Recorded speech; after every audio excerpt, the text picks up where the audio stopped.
வணக்கம். நான் தமிழாளி Kennedy Jacqueline பேசுகிறேன். வள்ளலார் பற்றி. அரிது அரிது மானிடராய் பிறத்தல் அரிது. அரிது அரிது மானிடராய் பிறத்தல் அரிது ஔவையார் சொல்லியிருக்காங்க. வாய்த்தது நந்தமக்கு ஈதோர் பிறவி மதித்திடுமின் திருநாவுக்கரசர் சொல்லியிருக்காரு. மக்கள் தாமே ஆறறிவு உயிரே, ஆறறிவு உடையவர்கள் மனிதர்கள் தொல்காப்பியம் சொல்லியிருக்கு. ஒவ்வொரு மனிதனுக்குள்ளும் மனித நேயம் உள்ளது. ஒவ்வொரு மனிதனுக்குள்ளும் மனித நேயம் உள்ளது. அன்பு, மனித அன்பு. அந்த அன்பு அதிகமாக இருந்தால் போட்டி இருக்காது, பொறாமை இருக்காது. போட்டி இருந்தாலும் பொறாமை இருக்காது. போட்டி இருந்தால் தான் வாழ்க்கையில் முன்னுக்கு வர முடியும். பொறாமை இருக்காது. அன்பின் ஊற்றாகிய மனித பண்பினை ஆதாரமாக கொண்டு வாழ்ந்த வள்ளலார் தன்னலமற்ற பண்பாளர். முற்றும் துறந்த ஒருவரை உலகமே வாழ்த்தி வணங்கியதற்கு காரணம் ஆருயிர்க்கெல்லாம்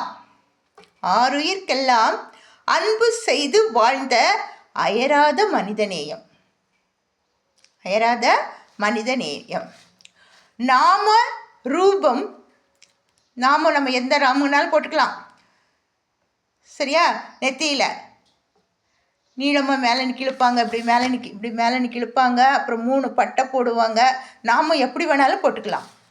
வேறுபாடுகள் பலவாக இருந்தாலும் பரம்பொருள் ஒன்றே. ஸ்பிரிட், ஒளி, பரம்பொருள் ஒன்றே.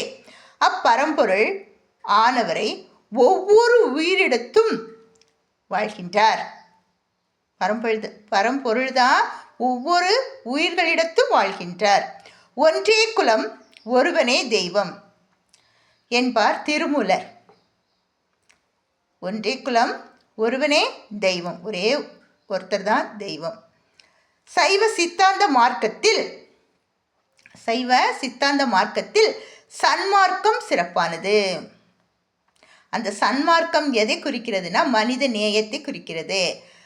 மனதின் மாசினை அகற்றி, மாசுனா குற்றம் குறைகளெல்லாம் அகற்றி, போட்டி பொறாமை வஞ்சகம் சூது, அவனுக்கு எடுக்கலாமா இவன் புறங்கூறுதல், அது ரொம்ப நன்றி கெட்டத்தனம், அது தீயா சுடுறது, நல்ல சொற்களை சொல்லாமல் இனிய உளவாக இன்னாதற் குரல் கனியிருப்ப காய் கவர்ந்தற்று. நல்ல சொற்கள் இருக்கும்போது கெட்ட சொற்களை சொல்லுவாங்க. சில வீடுகள்லாம் பார்த்திங்கன்னா அபசகுனமாக பேசுவாங்க. பிள்ளைங்களையும் திட்டுவாங்க. சனியனே முதேவியெல்லாம் திட்டுவாங்க. அப்படிலாம் திட்டவே கூடாது குழந்தைகளை. அந்த 30 தேவர்களும் நம்மளை கூடவே இருக்குமா. அந்த தேவர்கள் அவங்க நம்ம அந்த மாதிரி சொல்லும்போது, அந்த குழந்தைய சொல்லும்போது அது சபிக்குமா. யாரை சபிக்கும்? நம்மளை தான் சபிக்கும். குழந்தைகளை சபிக்காது, நம்மளை சபிக்கும். பாரு எப்படி சொல்கிறா பாரு அப்படின்னு. பரம்பொருள் ஒன்றே. அப்பரம்பொருள் ஆனவரை ஒவ்வொரு உயிரிடத்தும் வாழ்கின்றான். சைவ சித்தாந்த மார்க்கத்தில் சன்மார்க்கம் சிறப்பானது. மனதின் மாசினை அகற்றி இறைவனை வழிபட்டால்,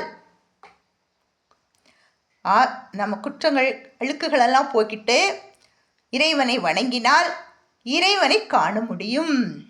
இறைவனை நேர வந்துடுவார நம்மக்கிட்ட. கண்டவர் விண்டிலர் விண்டவர் கண்டிலர். யாராவது ஒரு குழந்தை ரூபமா, இல்லைன்னா ஒரு பெரியவர்கள் மூலமா, இல்லை நமக்கு தெரிந்த நண்பர்களே உறவினர்களே கடவுளாக நமக்கு தெரிவாங்க. காலத்தினால் செய்த நன்றி சிறிதனின் ஞானத்தின் மானப்பெரிது. ஏதாவது ஒரு உதவி கடவுள் ரூபமாக நமக்கு உதவி செய்வாங்க.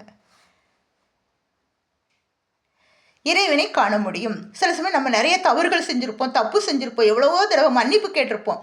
ஆனாலும் அவர்கள் மன்னிப்பு கொடுக்க மாட்டேன்னு சொன்னாலும் அங்கே இறைவன் இருக்கிறார். ஏன்?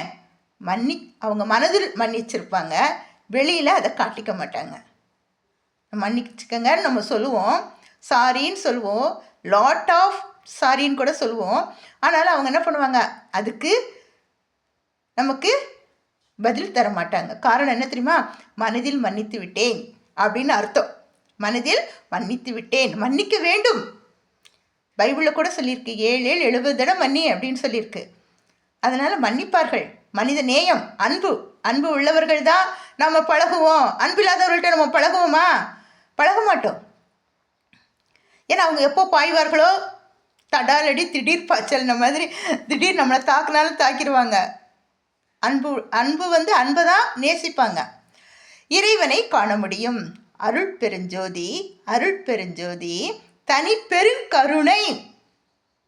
அருள் பெருஞ்சோதி, அதாவது நம்ம இறைவனை வணங்கும் போது இந்த 2 புருவங்களுக்கு இடையில் இருக்கிற ஸ்பிரிட், ஒளி, அதுதான் இறைவன் அப்படிங்கிறார் வள்ளலார்.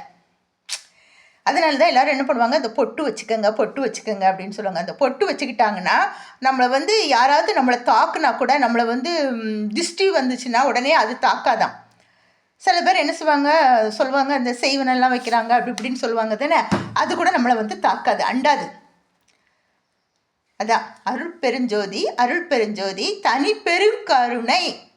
அருள் பெருஞ்சோதி, இதன் வெளிப்பாடாகத்தான் சத்திய ஞான சபை உருவாக்கப்பட்டது. வள்ளலார் வாடிய பயிரை கண்ட போதெல்லாம் வாடினேன், பசியினால் இளைத்தே. வாடிய பயிர் பார்த்தீங்கன்னா வெயில் காலத்தில் பாரு எப்படி பயிரெல்லாம் அப்படியே காஞ்சு போய் கருகி போய் இருக்கும். அப்போது அந்த இது என்ன ஆகுது, அதையெல்லாம் கண்டு கூட அவர் மனது கலங்கினார். வாடினேன், பசியினால் இளைத்தே. சில பேர் பாரு சாப்பாட்டுக்கே வழி இல்லாமல் ரொம்ப கஷ்டப்படுவாங்க. அதான் நீங்களாம் பிச்சைக்காரங்கன்ட்டு நம்ம கேவலமாக நினைக்கக்கூடாது. இல்லாது இருப்பதனால்தான் யாசிக்கிறார்கள். வீடுதோறும் ஒவ்வொரு வீடா ஏறி இறங்கி கேட்டும் கொடுங்கன்னு கேட்டும் பசி அறாது. பசியே போகலை, அவங்க கொடுத்த சாப்பாடு பசியே போகலை. அயர்ந்த தூங்கிய வெற்றரை கண்டு, அவங்களுக்கு சாப்பாடு கொடுக்காமல், வயிறார சாப்பாடு கொடுக்காமல் விட்டவர்களையெல்லாம் கண்டு உளம் பதைத்தேன். என்னுடைய மனசு அப்படியே துடிக்குது அப்படின்னு சொல்றாரு என்று கூறி கலங்கி நின்றார் வள்ளலார். நமக்கு கற்றுத்தந்த அறநெறி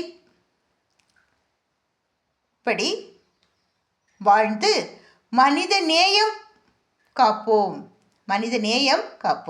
அன்பாக இருப்போம், பிறர் செய்த தவறுகளையும் மன்னிப்போம்.